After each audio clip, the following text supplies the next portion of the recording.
He is a textbook abuser. He lets his temper and his anger rule the office. That's strange because Cuomo comes off like a sweet guy on television, like so much charm and class. He has the gift of gab, and then you hear this. Who do we believe? Let's find out. He was very sweet to me for a year, in the hopes that maybe one day, when he came on to me, I would think we were friends, or that it was appropriate, or that it was okay. May 15th, when she alleges the governor started asking her about her love life and became fixated, repeating over and over again her history as a sexual assault survivor. So he goes, "You were raped. You were raped. You were raped and abused and assaulted." That just seems bizarre.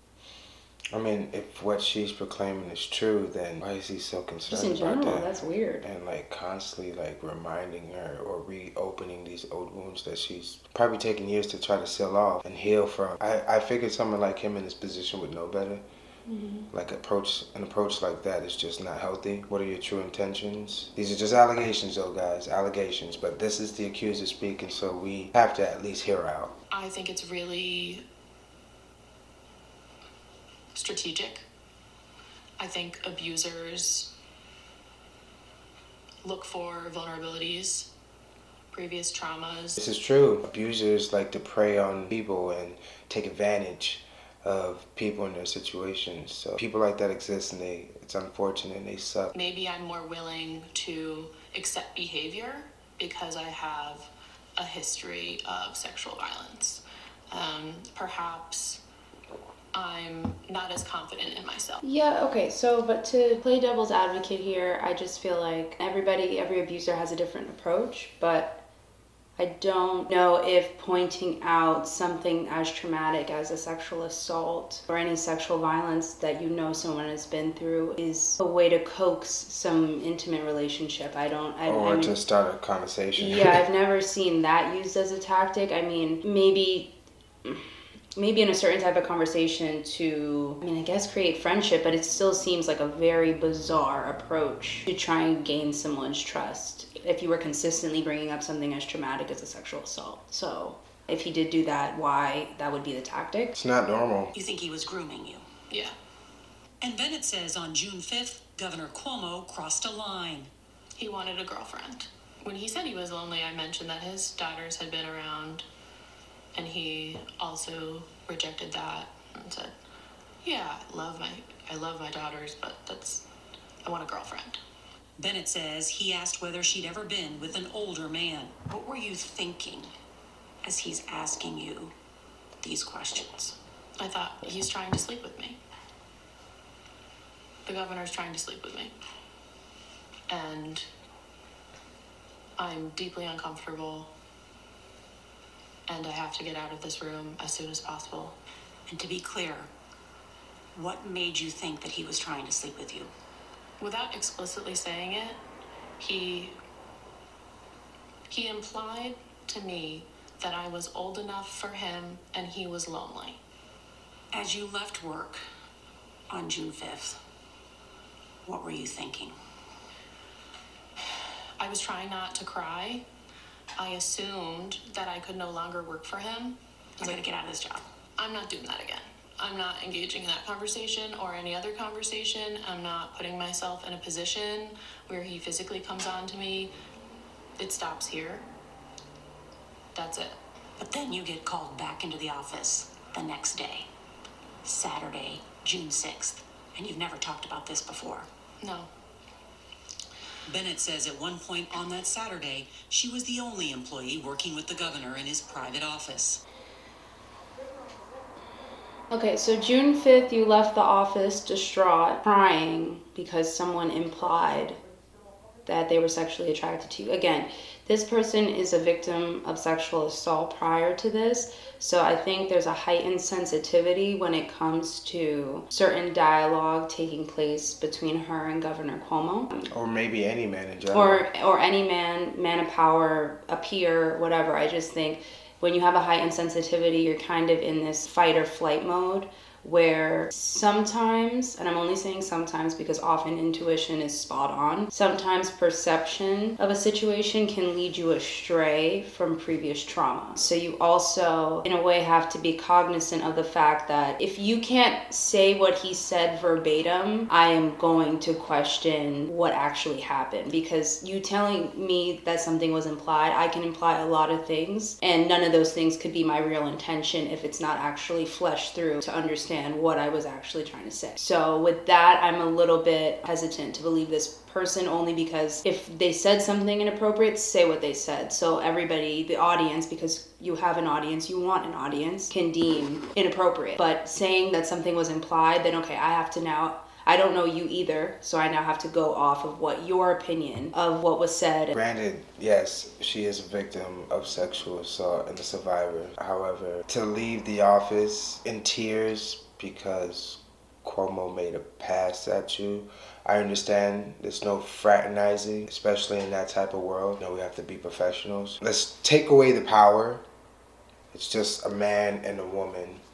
Yes, when it comes to age, there's a substantial gap, but this is just a man generally seeing this opportunity and now trying to initiate a relationship with this woman or with this person. Once again, fraternizing is not acceptable. Super inappropriate in any workplace. In any workplace. Yes, most definitely. But it happens.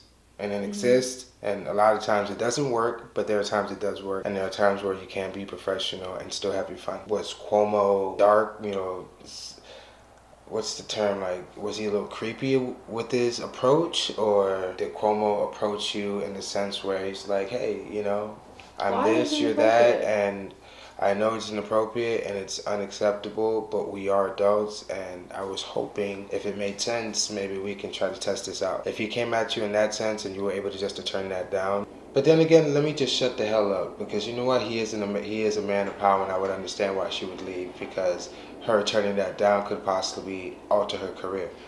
So yeah, I'm just going to shut up. Right. But I don't get why she would go back. If on the 5th you were, like, first of all, why would you be concerned that you don't have your job? If someone made me so uncomfortable that I left the office crying, I'm not concerned if I have that job position. I'm quitting before I'm even technically fired. Or making HR aware, or someone aware. You know, that is within your rights. So for you to then go back on June 6th on a Saturday, where I would already, like in a normal business setting, be questioning who's going to be in the office on that day. Is it just me and the boss? Because that has happened to me. And those days become more casual than work? Yeah, I definitely, unless I'm coming in on Monday to have a meeting with the person and address, hey, I still want to work for you, but let's make this clear. I would not be there on a Saturday after having supposedly left there distraught, because I would just if I was in such a rush to get out of the room on June 5th on that Friday, I definitely wouldn't be running back into that same room on the Saturday. That's just me. Governor Cuomo said in a statement on Sunday that he was just being playful. Was it playful? No, He says he was joking. I wasn't laughing. And he wasn't laughing.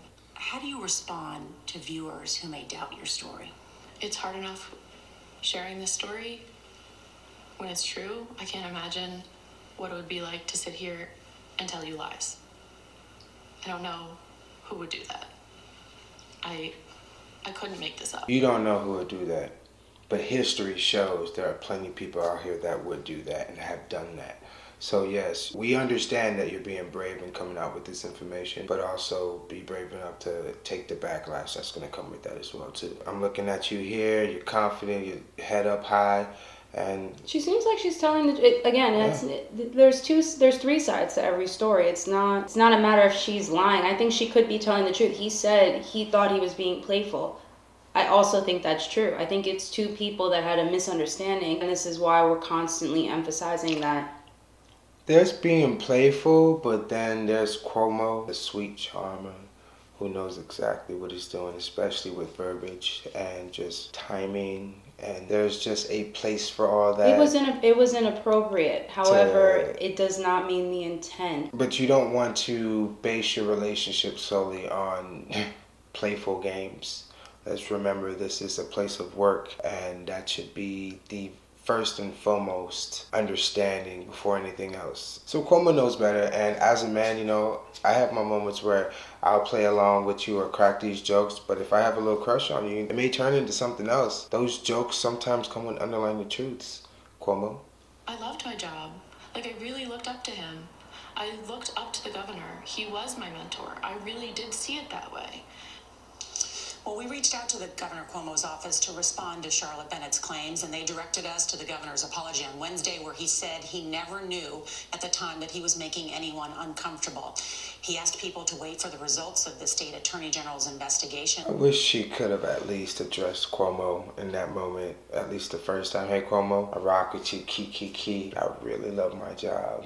And I just feel like it'd be best if we keep it at this level, hoping it doesn't alter her position. This is why people just need to act accordingly. You don't know who you're interacting with. So while he may come off as loving and charming to most people, that could make someone else uncomfortable. And you're going to run, even with the purest intention, you still might run into that person that does have this past of trauma or does interpret things differently. And, maybe you're not seeing their boundaries. Maybe they don't emphasize their boundaries enough because of the difference in position. It's just inappropriate. Y'all just need to stop. It's just like someone who's just so touchy, You ever met someone who's so touchy? And I don't like that. They touch you with communication. And I don't like that. And then they come across someone who doesn't like to be touched, like this one right here.